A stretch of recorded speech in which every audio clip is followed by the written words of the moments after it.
Zork in the Dark, World Building and Storytelling Beyond Vision. The presentation is going to focus on a virtual reality game we've been developing for a while in our studio. And part of this virtual reality game takes place in complete darkness. So that's where the multisensorial part of the experience comes in.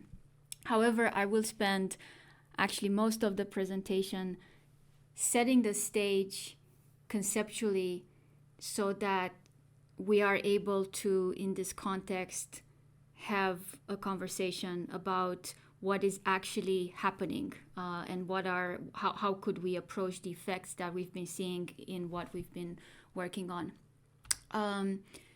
This is the other title page for the presentation. It's the conceptual setting of the stage is gonna cover actually Varela and embodied cognition, and Nietzsche is something that I'm gonna end with because I think it's gonna be the perfect conclusion to wrap everything up. Now, before I go into the part of the game that I'm gonna be focusing on, I want to show you, let's see if the sound is gonna play, the trailer of the entire project. The project hasn't launched yet. We are still working on it. We are close to being done. It's going to launch at some point next year.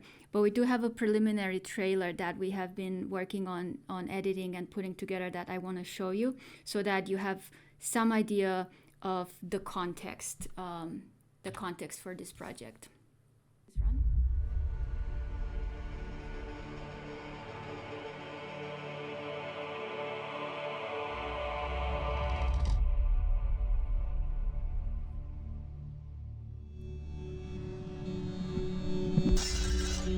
The last battle of this war will be settled inside a dream.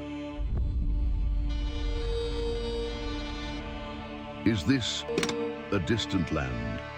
A wicked forest? A kingdom underground?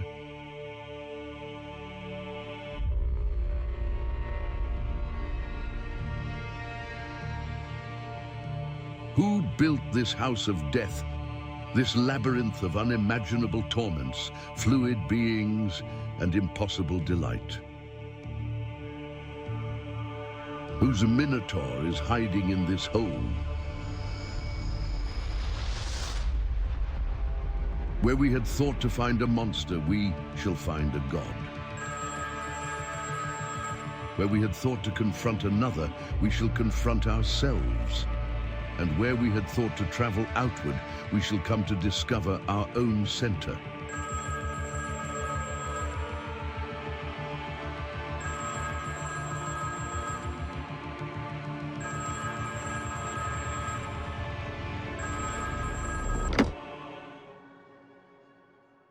Hello, my little turtle. Come closer. Can you see who's hunting in the dark?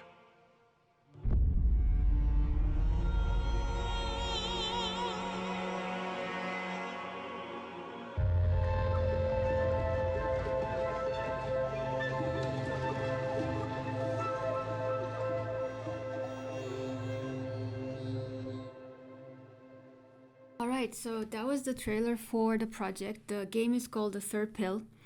Now, I have showed you some nice looking images from the project. What this trailer doesn't make clear is the fact that, like I mentioned earlier, half of the time you're playing in complete darkness. And the subtitle of the game, the motto, the tagline is, in order to see, you have to close your eyes. And this is what this lecture is about. But before we dive into exactly what we're doing, I want to spend some time making sure that we're all on the same page in terms of what we understand by the big notions like reality, perception, what is it that we're really seeing, and so on. Because if the goal is to, at some point, hopefully at the end of the lecture, throw all of that on its head using these new immersive technologies, we just have to be on the same page in terms of some concepts. So some of this might seem redundant to some of you, so just bear with me for a few slides while I get through this. So I'm going to start with the basic state of consciousness, which let's just call it awakeness. So everyone is awake, your eyes are open, you're seeing reality. This cloud on the left that you see is supposed to be some kind of reality that's out there. With our perceptual mechanism, that reality kind of enters our cognitive wheels, and then we produce a concept and an associated image and feeling that comes out of that. So out of some kind of unknown reality, we produce as human beings what we call the human reality. And this is something I'm going to come back to later. I want to be very clear what our angle is to what is actual reality with capital R, and that we all agree that there are no such things as chairs in reality with capital R. There are many ways there are many walks you can walk to understand that. I'm just going to mention very quickly two. The kind of low-key version, for example, is to take a species approach and say other species are equipped with different perceptual mechanisms. So other species like worms or ants do not see chairs. The object called chair just does not exist for them. The classical example for that is the frog and the visual mechanism of the frog. Varela, which I'm going to get to, was involved in that. That was also the example used in cybernetics in the 60s in the Macy's conferences. And the example is this. The frog's eyes are able to see big moving objects like trucks. However, the frog's cognitive mechanism that interprets the sensory input that comes in is just not interested in large moving objects. It's just interested in small things it can eat. That's why you see frogs being run over by cars. So from the point of view of the frog as a mechanism, things like trucks do not exist. Now, that's the soft version of this approach. Because this implies that trucks do exist as trucks, it's just that some organisms don't see them. The more hardcore approach is something like the interface theory, which says that actually things like trucks do not exist in any form. They are all species-specific perceptions. And there is some kind of isomorphic relationship between reality with capital R and what we see, how we perceive it. However, that connection is incredibly loose, and there are many computational groups actually that are running equations and simulations, and they're interpreting the results as saying the following.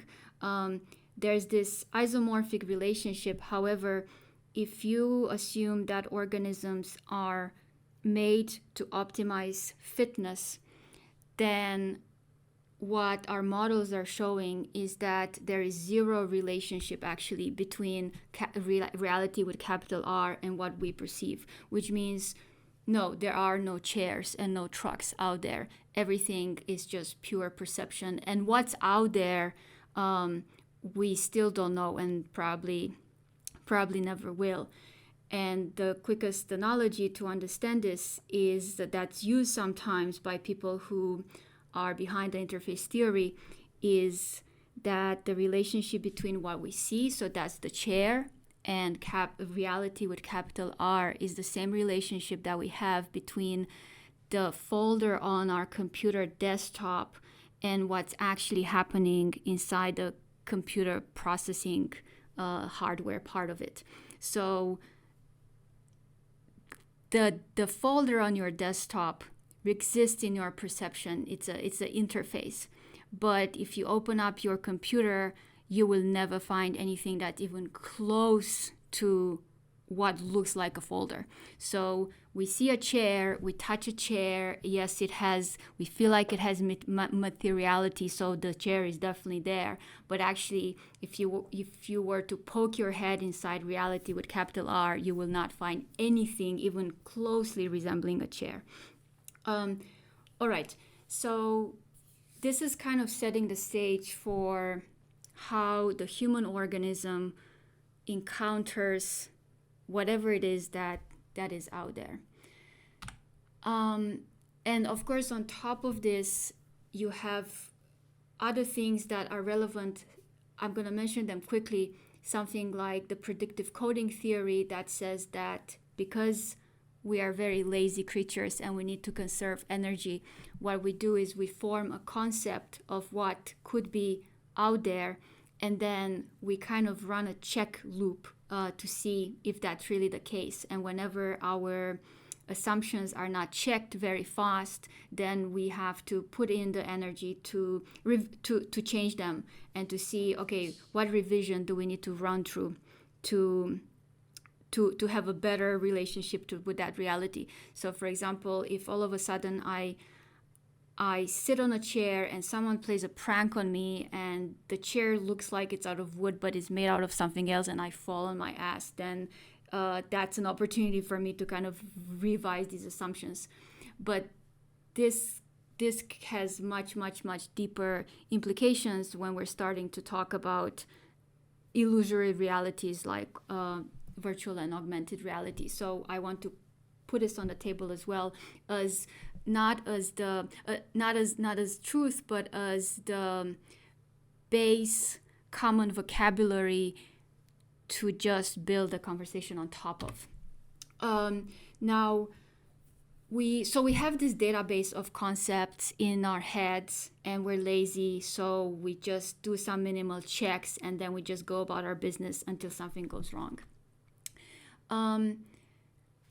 Now, let's take a second type of state of awareness or consciousness. Let's go with dream/imagination. So what is happening when we are in this state?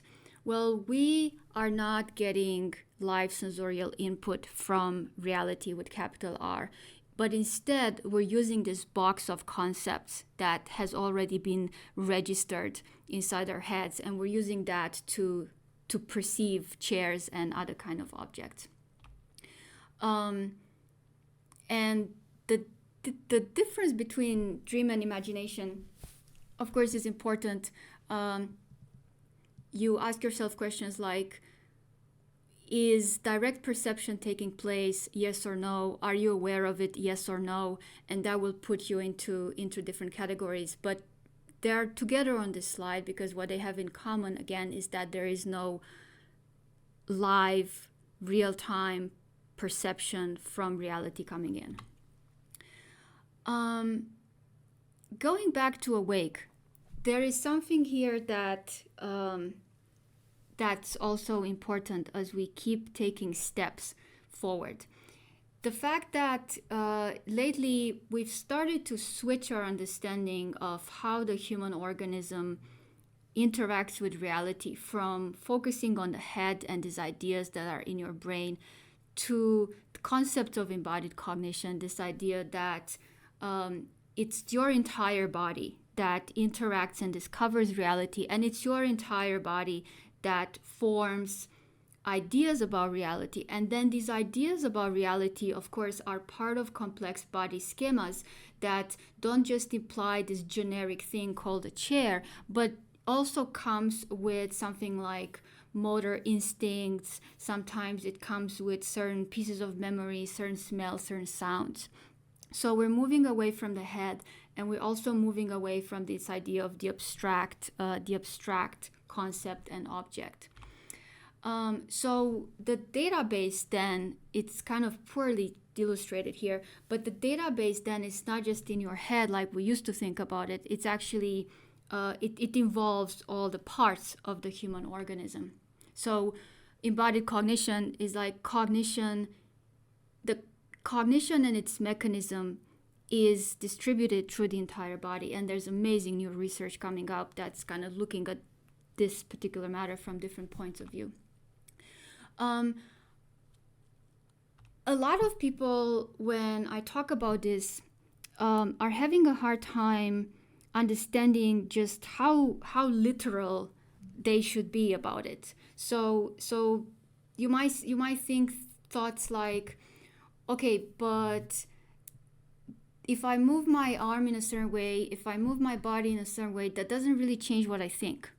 It doesn't really change the logical operations going on in my head. So it still really feels like stuff are happening in the head, and my thoughts and my ideas are not really connected with the rest of the body.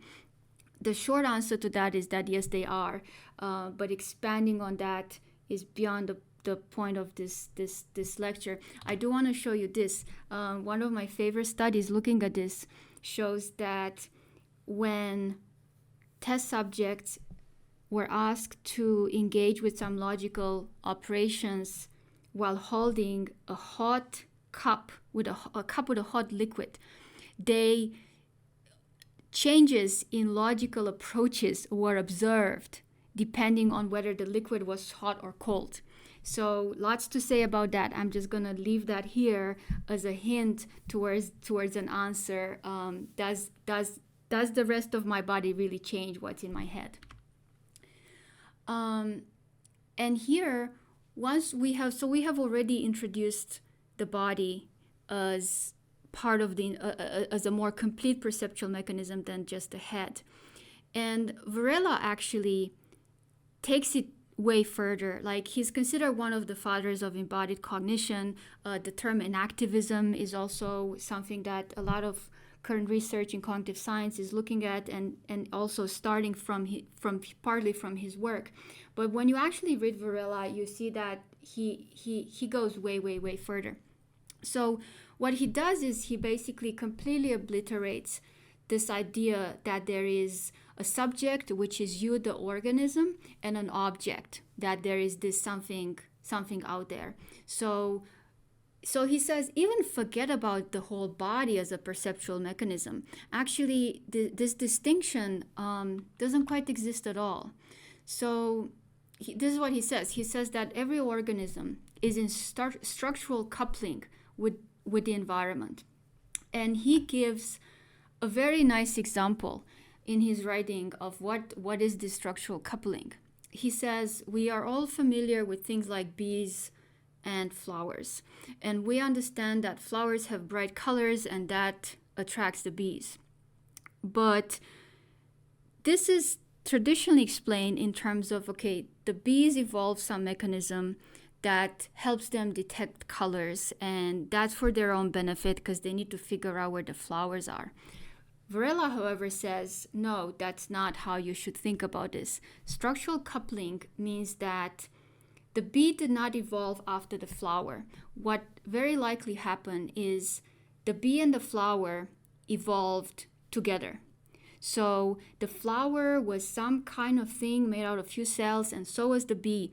And from a very simple type of organism that resembled nothing of a bee or of a flower, the two of them kept growing and growing and evolving together in a dance, so that what we are observing right now when we look out of the window is just this absolutely perfect symbiosis between the two, the coupling. It's a perfect structural coupling.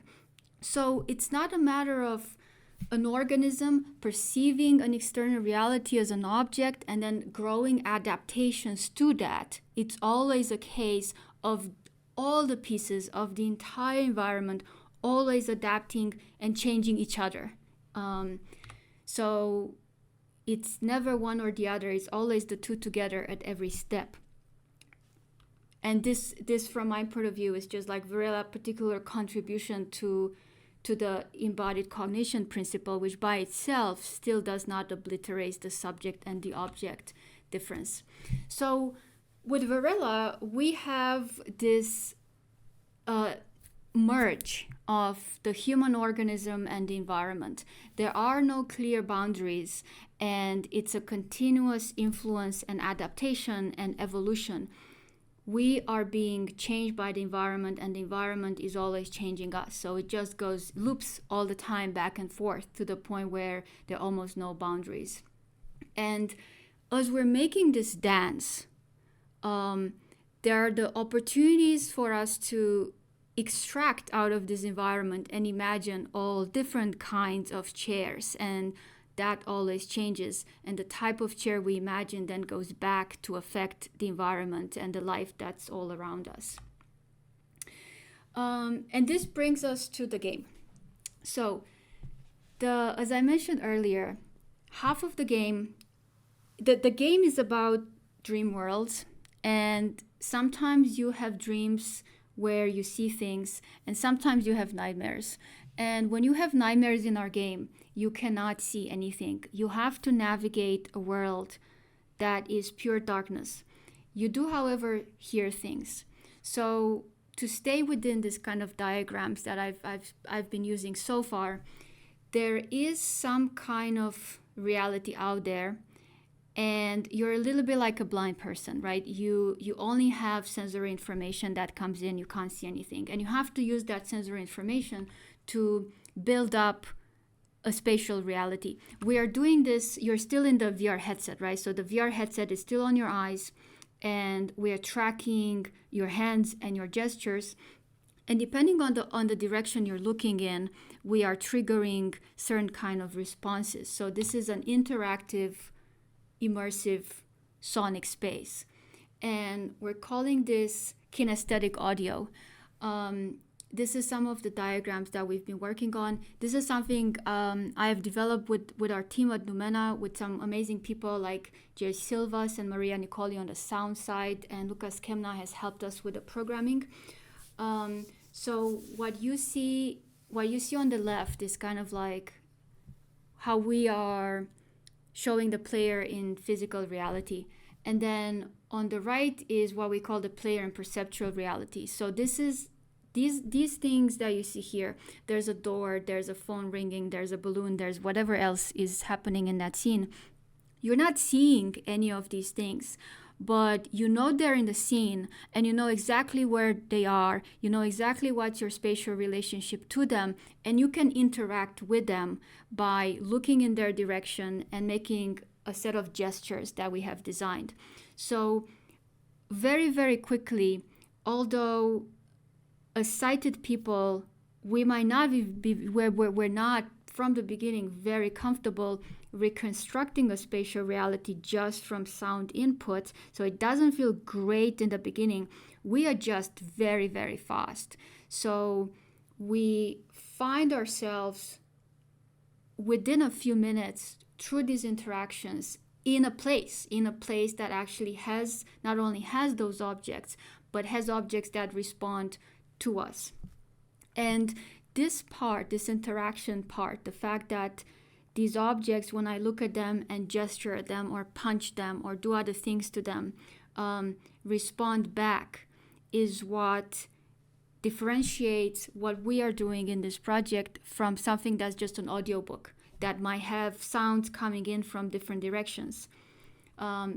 Those sounds, in the case of an audiobook, don't care that you're there. You can't really interact with them. But there's something magical that happens in the scenario that I'm talking about that gives that whole situation a very interesting, eerie, weird sense of like it's real. Because we can deal with the audiobook, and we can choose to kind of buy the illusion that, okay, well, I'm in a forest. But it's also easy to break out of that illusion. In our case, it's quite hard because our brain can't really comprehend the fact that, okay, it's an illusion, but why does it respond when I walk towards it? Why does it change when I move my head or my hand towards it? So faced with this possibility, what we have observed in our testing sessions is that people do describe this experience as feeling extremely eerily real. So back to these diagrams. Basically, what we are doing is we're placing certain objects in the room, quote unquote. You're not seeing it, but you're in a space, and some of these we're using sounds that you are able to recognize. For example, you're looking in a certain direction, and let's say you're hitting a balloon, and you will hear the sound of a balloon inflating, and that sound is very recognizable. So you go into your database and your brain finds that sound and says, okay, the sound sounds like a balloon, so there must be a balloon. And then you say, okay, if I do something to the balloon, I'm expecting it to pop. So you do that and the balloon pops. So that's how we reinforce this reality in your head. And working on this, we've started to notice some very interesting things emerging again, and they're emerging because this is just such an unusual situation for the brain and the body. The entire conceptual mechanism, which we said is the body, not the brain, is dealing with. Like it has never before been put in this kind of thing where, okay, everything is a lie, everything is an illusion, this is not reality, and yet it responds to me. So what is going on?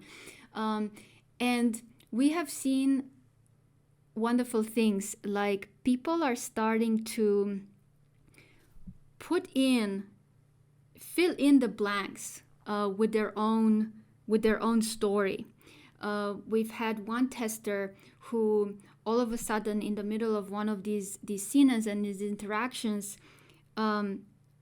started to ask us if there are dead bodies on the floor, and ask us if we've put any dead bodies on the floor. In that particular scene, we had nothing on the floor. All the things we had arranged and that you were interacting with for the story were kind of at eye level and above you.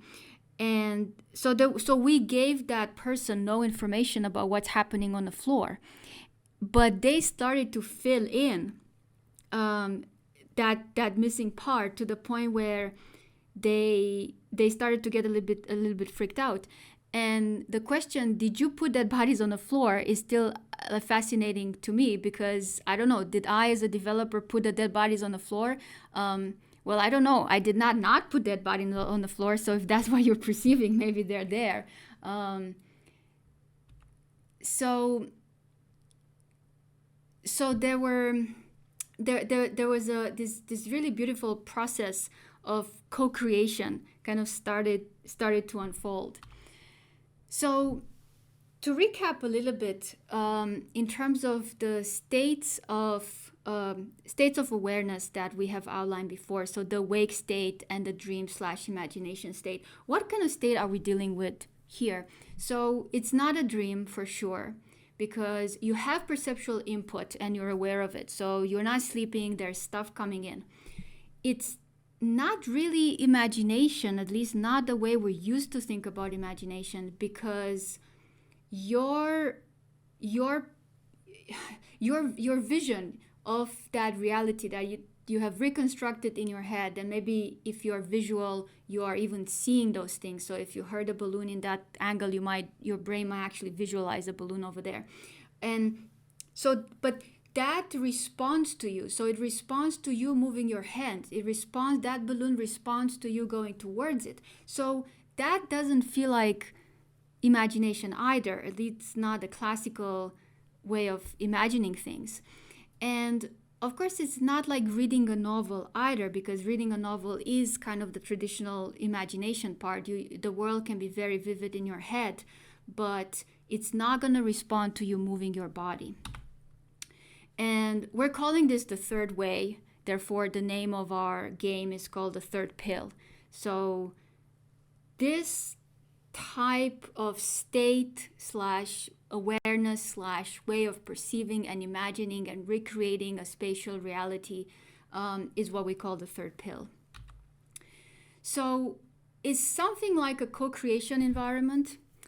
It's some type of reverse engineering, because in a way you're hearing the stuff that you recognize and then you build on top of that. And it also feels a bit like a parallel kind of world in a way that is similar to dreams and imagination. Of course, a lot of you here might come in and think, all right, but actual reality doesn't change. All of this still plays out against an actual physical reality. And the answer to that is where things are starting to get interesting. So I'm going to give you here, I'm going to qualify this last point here, the fact that it feels like a parallel world, like a dream and imagination, but it's not really. Through what I call the broken glass effect. This is something that I have noticed by just testing again and again these scenes in the dark. So in one of the scenes, we had placed, again, in this dark environment, so not in reality, with my headset on, I'm not seeing anything, but we had placed the glass kind of like, imagine at 8 o'clock. So at 8 o'clock, kind of left behind you, there's a glass. If you turn your whole body and you look at that glass and you kind of gesture towards it as if to like hit the glass is gonna trigger a sound that's the sound of a piece of glass rolling on the floor and breaking, shattering. So after testing this thing several times, I have started to notice how quite quickly, even after I had taken my headset off and I was even doing other tasks like emailing or talking to someone, so I was seeing and being in my actual office, so the quote-unquote actual reality, I still had the feeling that there's broken glass at 8 o'clock behind my office chair. But of course that broken glass felt real and it felt there, but I couldn't go and clean and vacuum it because it was in this other kind of reality. What's happening at a cognitive level, we're assuming, is that information is just encoded differently in a different part of the brain, but because of the entire setup, it really feels real. So I have to say, to this day, I still have broken glass on the floor of my office at 8 o'clock and I can't clean it up. I think the only way to clean it up is basically maybe to just go back in that world and code an interaction that I could do to make sure that I'm vacuuming the shards. So we're dealing with these different planes of reality. We've dealt with this before. Like, we have novels and imagination, video games have always felt like these different planes of reality. What I've just said is the third pill. It's something different. It's the third way. But there is something that we have learned from the parallel realities of video games that we could bring in here to give us a hand. One of these things are what's called game transfer phenomena. So this is when you learn a certain body schema or mental process or behavior in one of these other realities that are interactive realities, and then your brain body mechanism is not able to, in certain situation, differentiate between these realities. So you start doing these things, you start playing out these behaviors in let's call it base reality, right? In this reality with capital R. The most well-known effect, or maybe the one that's most studied, is what's called the Tetris effect. So this one occurs when people devote so much time to an activity, yes, that they basically, the stuff gets so deep into their heads, they start applying it to other realities. And this sentence is fascinating. So with Tetris, people who have played Tetris for a prolonged amount of time can find themselves thinking about ways different shapes in the real world can fit together, such as the boxes on a supermarket shelf or the buildings on a street. So you're starting to do that behavior again and again, but you're applying it to the wrong type of reality. And tons of examples of this, of game transfer phenomena that come from people who have used virtual reality for a long time and are starting to do those things in physical reality, or at least have the impulse to do those things. So I'm not so sure then what the answer to this question is, because this is, of course, Varela's world. We are equipped with mechanisms that not just adapt to the reality around us, but that also change that reality. So just the way, in a very simplistic form and very powerful, ideas from books change the world. I do believe as technologies, interactive technologies and embodied interactive technologies like virtual reality become get more and more wider adoption, then we might see this game transfer phenomena come back and influence the behaviors we play out in physical reality more and more and more, to the point where things just become more interconnected. So layers of reality made possible by new technologies will also start to influence reality, not just be influenced by it. And we're just beginning to really understand this phenomenon, because technology and interactive technology is so relatively new, of course. And if you go back even 20 years, video games were not taken seriously. You could not be a serious academic 20 years ago, even 15 years ago, even 10 years ago, I think. And it feels like philosophy even 5 years ago, you wouldn't have been taken seriously if you're looking at video games. All right, so to wrap up, there's lots of things that I have only very, very roughly outlined. I want to conclude by going back to one of the things I said earlier, this idea that things, when you're building this new type of state of awareness using this mechanism that we have developed, that I have outlined, and you're starting to fill in the gaps, you're starting to build this spatial reality in your head and your body, because you're also moving, things can get very, very interesting. And the more you build in your version of what that is, the more interesting it gets. And we have also started to experiment with introducing sounds that you can definitely recognize using your database, like the balloon pops, but also sounds that are a little bit more ambiguous. So you interact with it, but it's not just immediately obvious what exactly you interacted with. What is that? And this is the point where things start to break down a little bit, but in a good way. For me, this is where the fun begins. And to talk about this particular moment when things can start to get a bit loopy, I want to bring in Nietzsche. So in The Birth of Tragedy, in a nutshell, Nietzsche is talking about Greek theater, and the entire exposition is based on the contrast between what he calls Apollonian art and Dionysian art.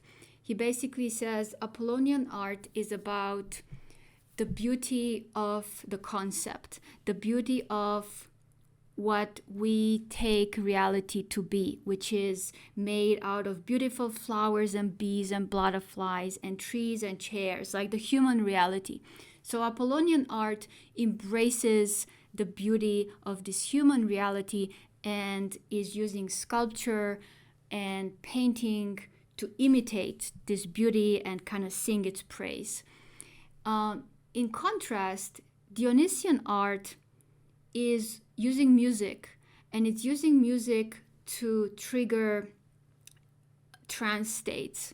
And these trance-like states are about bypassing the dream, bypassing the human reality, bypassing the fact that this is made out of tables and chairs and trees when I look out the window.